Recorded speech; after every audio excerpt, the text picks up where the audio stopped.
کسی بھی شخص کے آنے کی سیلیبریشن آپ تبھی کریں گے جب اس شخص کے آنے کا کوئی فرق پڑا ہو، کوئی کنٹریبیوشن ہو، اس کی کوئی اس کا امپیکٹ ہو دنیا میں، کوئی اس کے آنے سے ڈفرنس پڑا ہو، تبھی تو اس کے آنے کی بات کریں گے نا، تبھی تو اس کے جانے کے بعد اس کی کتابیں لکھیں گے نا، اس کی صفات کا بیان ممبروں پر چڑھ کے ہوگا اور دنیا والے اس کی سیلیبریشن کریں گے، جشن منائیں گے۔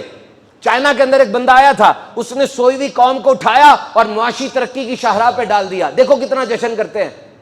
ادھر ترکی میں بھی ایک آیا تھا، پاکستان کے اندر بانی پاکستان کو ہم سب جانتے ہیں، اور کسی کے گھر 4 بیٹیاں ہوں اور بیٹا پیدا ہو جائے، مجھے بتائیے وہ اپنے اس بیٹے کی پہلی سالگرہ کس اس کو احتشام کے ساتھ منائے گا؟ مزدوروں کا عالمی دن نہیں منایا جاتا؟ محبت کا عالمی دن منایا جاتا ہے؟ ایئرپورٹ کے اوپر ہوائی جہاز جب ایجاد ہوا تھا اس کی سالگرہ بھی منائی جاتی ہے۔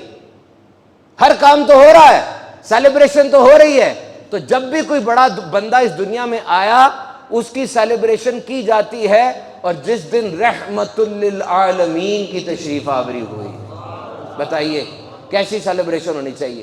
آپ کے آنے کا امپیکٹ کیا ہوا؟ امپیکٹ سنو، آپ کا اس زمین پر جو ولادت باسعادت ہوئی، تھامس کارلائل لکھتا ہے poor shepherd roaming in the desert, غریب چرواہے اس صحرا میں آوارہ گردی کرتے رہتے تھے۔ وہ عرب 1/3 تھا پورے یورپ کا، سینڈوچ ہوا تھا۔ they were not asset, they were liabilities۔ کوئی دوسری نظر ڈال کے دیکھنے کے لیے تیار نہیں تھا ان کی طرف۔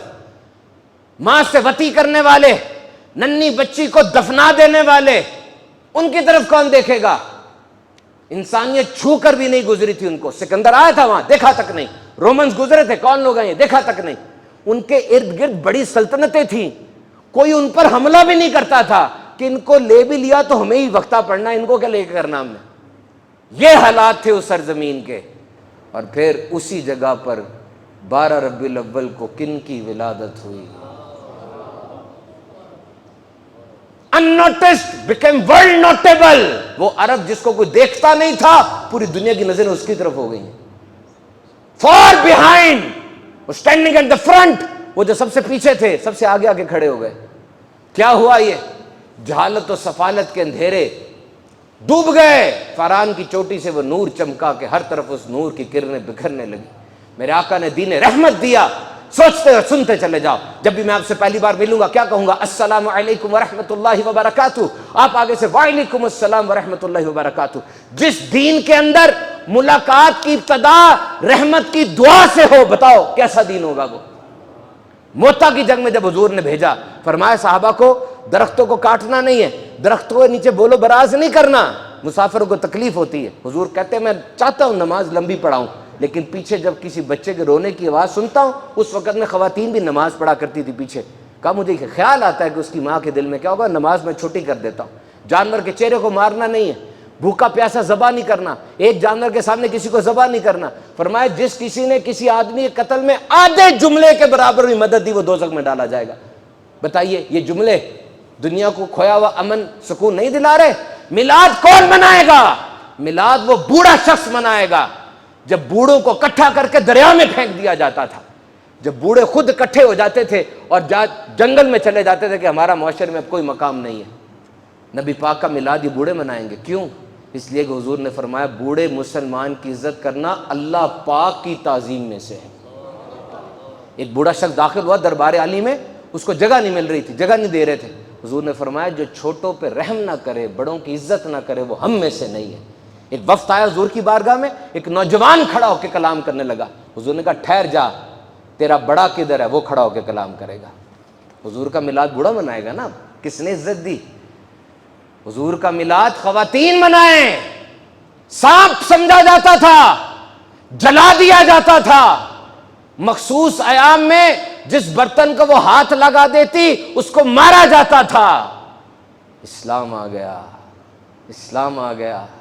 بی بی عائشہ صدیقہ فرماتی ہیں میں مخصوص ایام میں ہوتی تھی اور اس حالت میں میں بوٹی کے اوپر دانت لگا کر کھاتی تھی، نبی پاک وہی بوٹی مجھ سے طلب فرما لیا کرتے تھے، میں پیش کرتی تھی، حضور اسی جگہ پر اپنے دندان مبارک لگاتے جہاں میرے دندان مبارک لگے ہوتے تھے۔ ختم ہو گئی بات۔ اب عورت کا جو روپ اس دنیا میں ہے دیکھو حضور نے اس روح کو کیا عزت دی ہے. ماں ہے تیرے قدموں تلے جنت ہے, بہن ہے اس کا حسن سلوک کر لے تجھے جنت مل جائے گی, بیٹی ہے اس کو پال پوس کے بڑا کر کے بیاہ کر دے تجھے جنت میں میرا پڑوس مل جائے گا, بیوی ہے اس کی طرف مسکرا کے دیکھ لے, اس کے منہ میں نوالا ڈال دے تجھے صدقے کا ثواب مل جائے گا.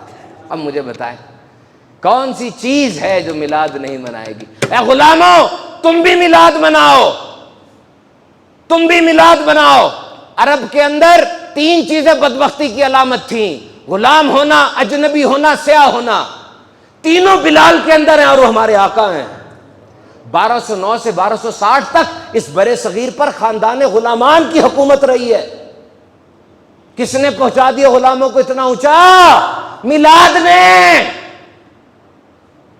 فرمایا ناک کٹا حبشی غلام بھی تمہارے پہ سردار بنا دیا جائے نا, حکم ماننا جب تک کتاب و سنت کے مطابق تمہیں چلا رہا ہے.